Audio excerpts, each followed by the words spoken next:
The following program is a Town of Colonie television production of the William K. Sanford Town Library.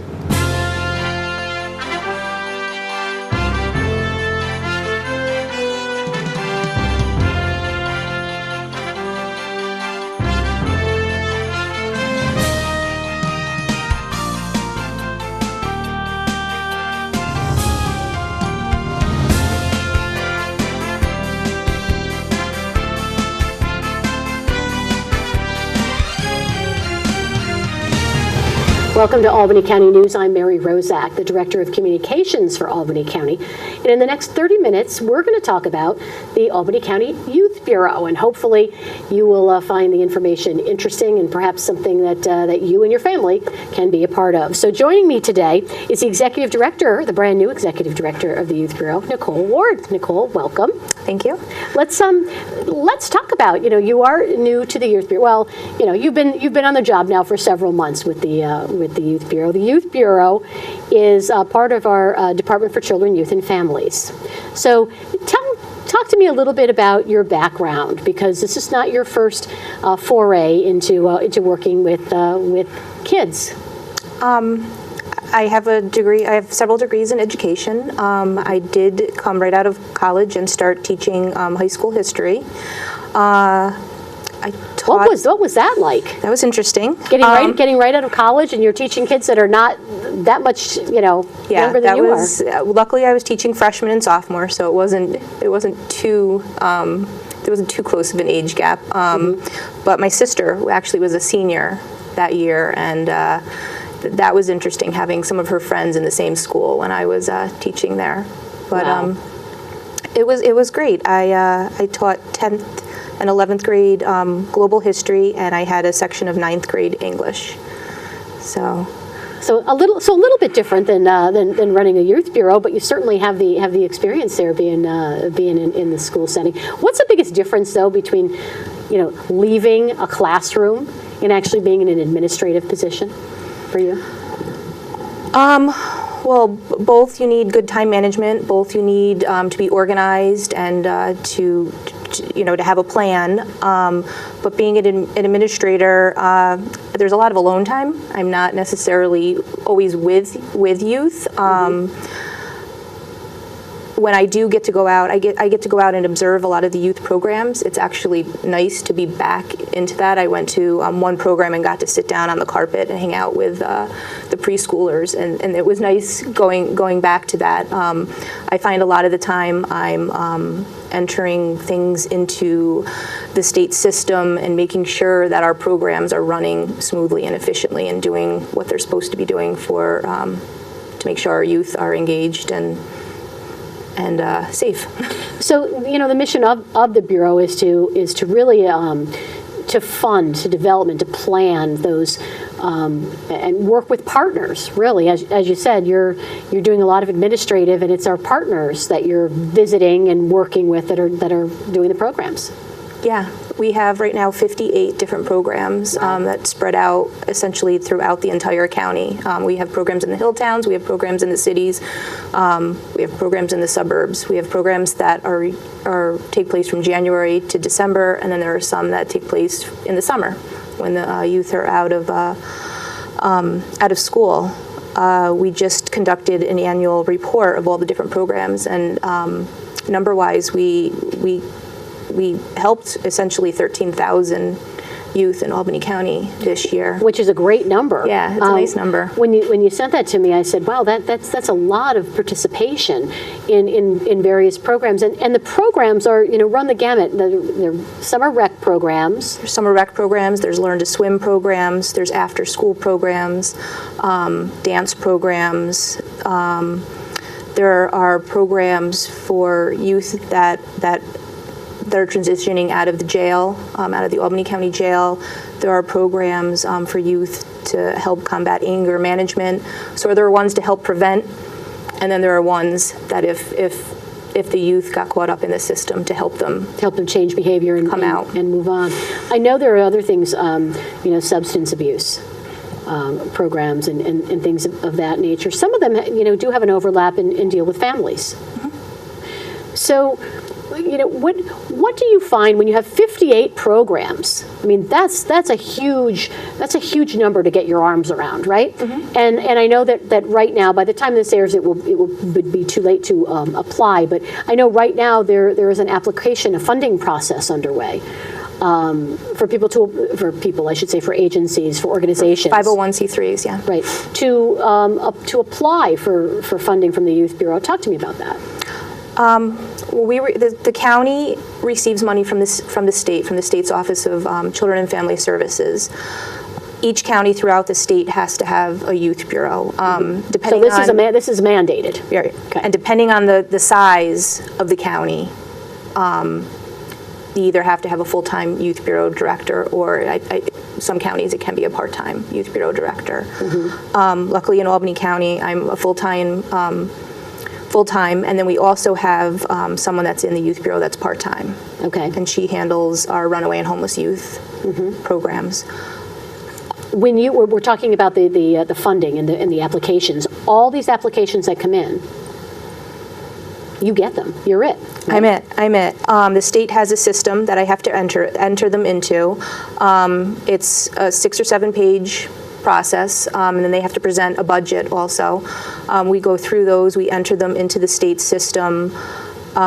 We make sure that everything's correct. They have to give us projected numbers of how many kids they're going to serve, what areas they're serving. We have to make sure that the facilities that they're operating out of are up to code and safe, that if they have volunteers, that they've all been screened and checked and can work around youth. What goes into then? So you're talking about checking all of this. You're one person.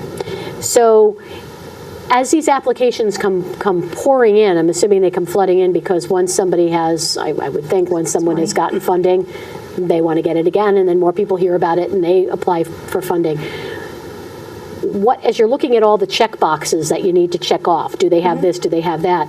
Are there certain areas that, for programming, that you have discretion for what Albany County may want to do, as opposed to what the state may? Does the state give you that broad range? Yes, it's the county has 100%, can determine 100% what we want to fund, and we have a youth advisory board. Okay. That is comprised of youth and adults from Albany County that are appointed by the county executive. Okay. They help me with my decision. So and I haven't gone through this process yet. Right, your first time, so. Yeah, so last year I came in right at the tail end. They had already determined what programs they were going to fund. And then it was my job to quickly get them into the state system, and get them approved so that the money was there for them to later receive. So how does it work? Does the money come to Albany County from the state, or the money goes from the state? The state just says, this is how much you have, and then you put the people into the system and the state pays them directly, or how does that work? So for instance, last year, 2016, the state awarded the county $444,000. The board determined we had a certain 58 applications come in. The board determined how much each of those different groups, different programs received. I entered them into the state system. The state then had to approve it. Then, once the program's wrapped up, they have to fill out more forms to claim their funds. The county pays those funds out. We submit the claims to the state, and then the state reimburses the county. The county's reimbursed. Right. Okay. It's kind of a backwards process, and it all falls after that April 1st budget, the state budget.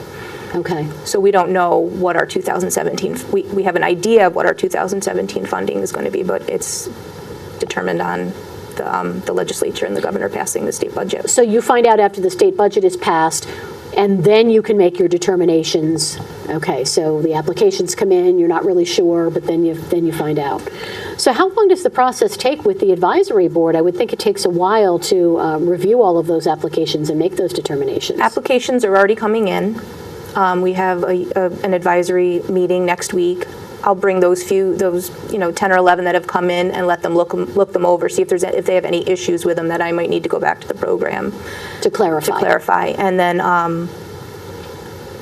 And we'll just keep doing that little by little until we get our final allocations, then we can nail down exactly what we want to give each program.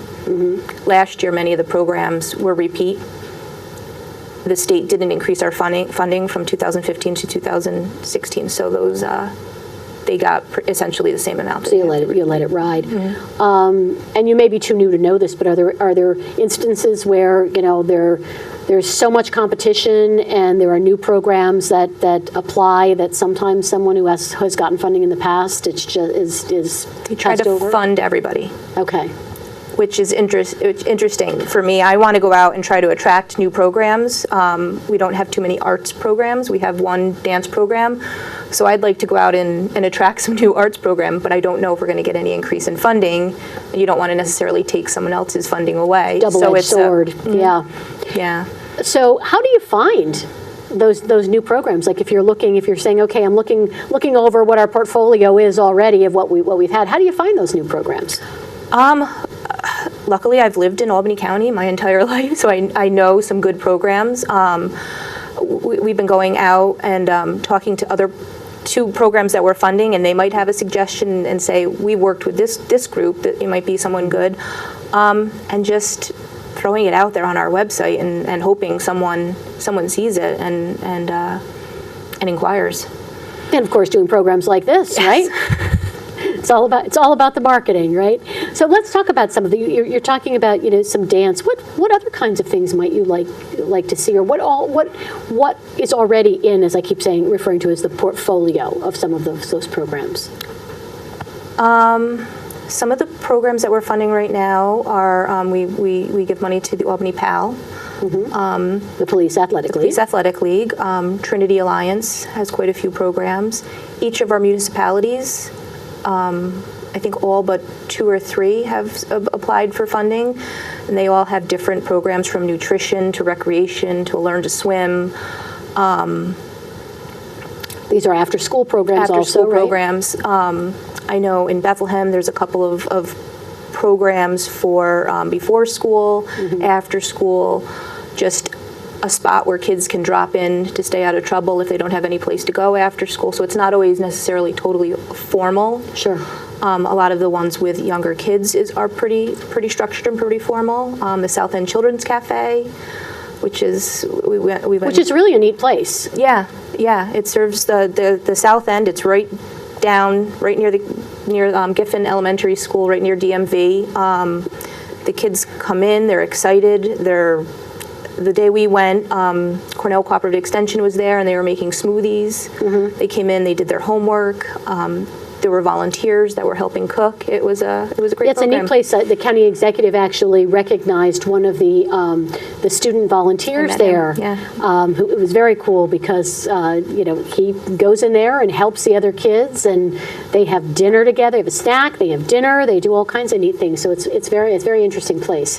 Is there pretty much an equal distribution among whether it's preschool and then moving up the ladder for age group by the youth programs, or is there one age that you say you need more programs because these kids are younger, so we need to have more offerings, or we need more because older kids need, or is it pretty much an even number? It's pretty spread out. It's a pretty even balance, I'd say right now. One area that we have noticed that there is a need, and the state also gives, so a lot of the programs are youth development programs, but we also have runaway and homeless youth programs. There's kind of, I don't want to say a hole, but there's an area for 18 to 21-year-old men in our youth shelters. Okay. Essentially, they don't necessarily want them to be put into the city mission with older men. There's still a young population, so there's a need for that there, because right now some of them are being placed into the rescue mission. It's got to be tough when you're talking about 18 to 21 because technically they're not kids. They are adults, and yet they are still formulative, still young, and still need guidance. So you say your brain isn't fully formed until you're 24, 25 years old. So essentially, they are still young. So are there other programs for the 18 to 21, or is it specifically this program in particular? Because I know the Youth Bureau covers all the way up to age 21. There are. I mean, most of the programs will allow youth of all ages. They're in there. The South End Children's Cafe, for example, has Sure. That's right. That's a good example of one that does. Some older youth. I think PAL has some. I'm not sure necessarily 18, but I know some of them come back to volunteer and help out. That's a good point. Just a reminder, I am talking with Nicole Ward, the Executive Director of the Albany County Youth Bureau today. You talked about being able to get out so that it's not as administrative a role, but to get out and mingle. And I know that you did have an opportunity a couple of times, but recently, the Youth Leadership event at the Empire State Plaza. Talk to me about what it's like to be with the kids going for a conference like that. That was nice. We brought the age limit for that was 12-year-olds on up. I think to 21. We brought 3 12-year-olds. Okay. Which was interesting because the majority of the room were high school students. So we had the younger end. So it was interesting. The beginning, they had a little bit of a hard time sitting still through all the speakers. Mm-hmm. But then we got into the workshops, and there was one where they had to trace someone on a large sheet of paper, and then they had to identify by symbol what a leader meant to them, which was kind of nice. And it was nice to see they drew a heart, they drew ears. So a heart, they said, had to be a caring person. Ears, they had to have good listening skills. They drew a tool belt on their leader, really? thinking that they had to have an arsenal of, and they put different tools in there, an arsenal of different supplies to help them. They put a brain. Mm-hmm. Well, one would hope, right? They put a candy. They wanted someone who was sweet. But it was interesting seeing what, and then this was a mixed group of 12-year-olds with some 15, 16, 17-year-olds, mm-hmm. And what they came up with. They had a spine. They drew a spine. They said that a leader needs a backbone, and it was interesting. Wow. They put work boots because they said, leader needs strong shoes to stand on. Sure. So it was interesting seeing young and older kids working together and coming up with some neat ideas. And then there was another workshop on cyberbullying. Okay, so we've heard about cyberbullying a few years ago. Haven't heard so much lately about that, but it's obviously still an issue. Yeah, and it was it wasn't so much. The whole thing wasn't all cyberbullying. It was also internet safety. Okay. And teaching these young kids who are on social media and on and everything all the time how easy it is for someone to prey on them. And there was the gentleman, I forget his name, that was running it, was a former state police investigator, and now he goes around and he teaches internet safety to youth throughout the state. And there was also an FBI agent that was with him that really went into and talked to the kids about how easy it is for a predator to friend them on their different mm-hmm. social media, and it was nice to have them get that warning. What was the feedback that you heard, particularly on that? Did you hear any? Did you hear the discussion going on? I heard one young lady when she was leaving tell someone that was coming in for the next workshop that, hey, this was pretty good. It wasn't all that bad. Oh, really? But that's a glowing endorsement, right? Coming from a teenager. From a teenager. Did you notice? It's funny. Did you notice from your teaching days to now what you're observing at this workshop? I know you had freshmen, sophomores previously in the classroom, but are kids the same as they were when you were in the classroom teaching? Yeah, I mean, different tools that they have now. When I was teaching, thank God there wasn't smartphones, so they weren't distracted by that. But I mean, the same thirst for knowledge in most cases, the same mm-hmm. silliness, the same wanting to belong and wanting to be part of something. Yeah, I think. So the same basics, just with new twists, the technology, the sophistication, mm-hmm. right? Which can be looked at as good and bad, I guess. So you get a lot out of these workshops. I mean, they're for the kids, but you're walking away with some things. Were there any workshops geared specifically towards maybe the adults that were there? There were not. It was strictly for the youth. The key speaker, Dr. Bird, he was from St. Rose. I mean, he touched things for the adults too, but it was for the youth. Do you interact with your counterparts, or how often you get in touch with your counterparts in other counties? Or you're so new at this, though, with just a couple of several months under your belt. Is there something where you're all talking to each other about? There's a New York State Association of Youth Bureaus. I was fortunate enough to come on right before their yearly convention, so I attended the yearly convention. It was great. I got to network and meet with youth bureau directors from across the state.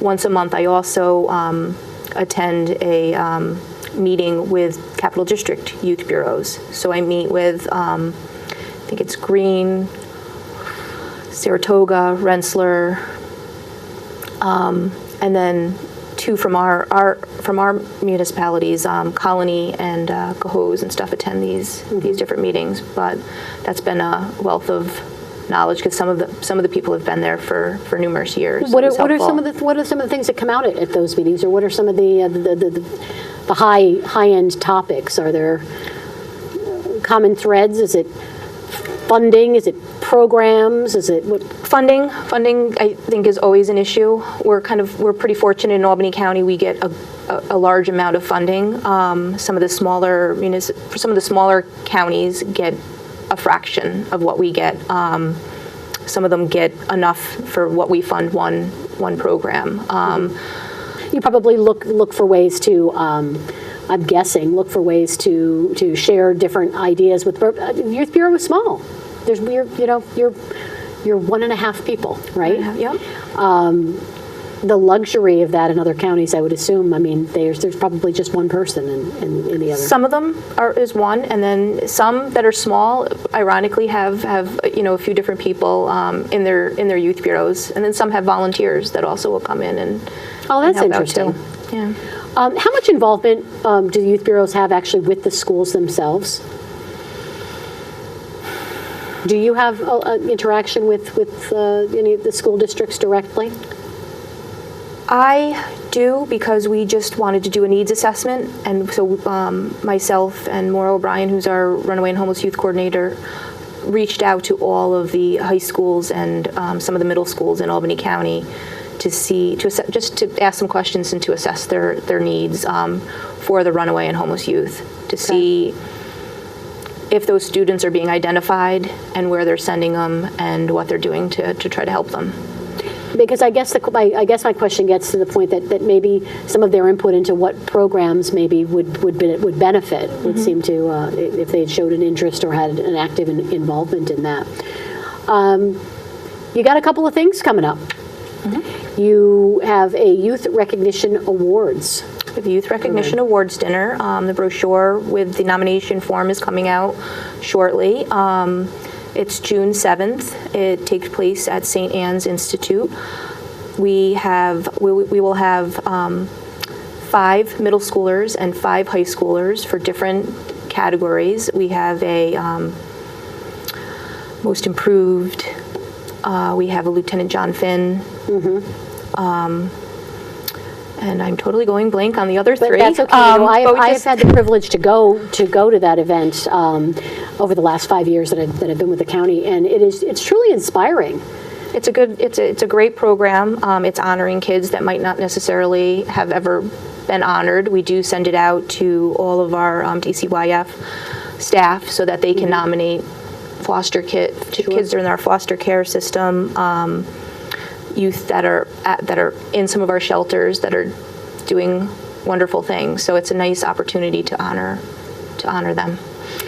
You also, it was while you were actually working with the county in another capacity with us in the county executive's office, we have a concussion management book that's out, and I know that's part of the something that's on the Youth Bureau website.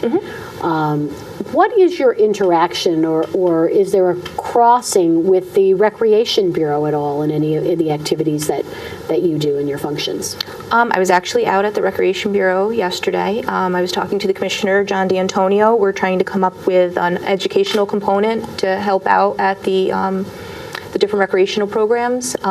Still in its infancy.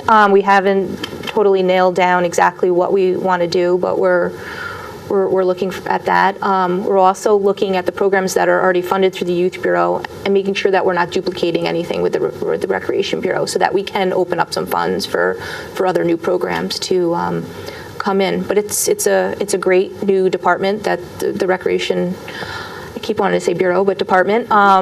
It's exciting because between the two different groups, we're able to provide services to a ton of youth in Albany County. I know the Recreation Department is already through its AAU programs. I think there are like 1,800 kids. And they have served. a free Learn to Skate program. And I know I've sent that flyer out to all of our Youth Bureau programs, and the reception so far has been great. People are excited to offer that to the different kids in their programs. It's wonderful. We'll have the Recreation Department on soon to talk about those programs. But it just seems like a natural symbiotic relationship with the youth and the Recreation Department. So it sounds like there's a lot of stuff that's going on. Yeah.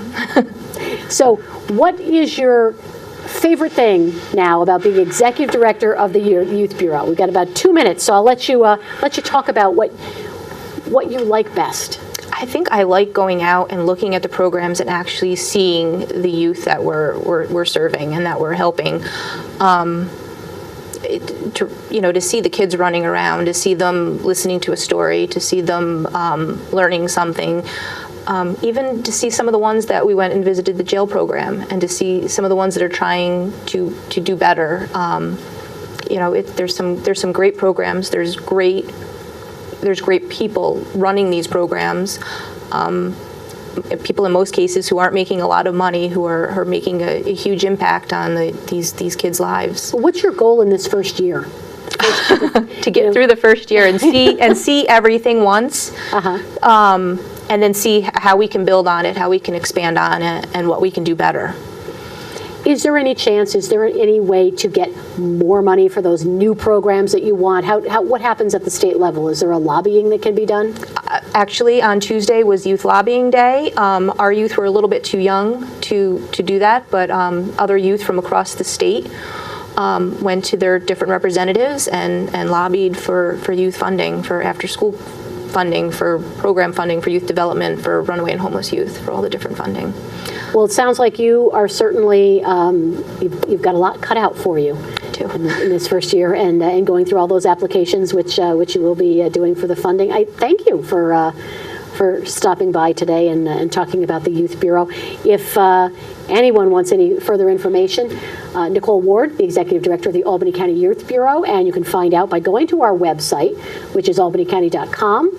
Click on Departments, go to Department for Children, Youth, and Families, and click on Youth Bureau.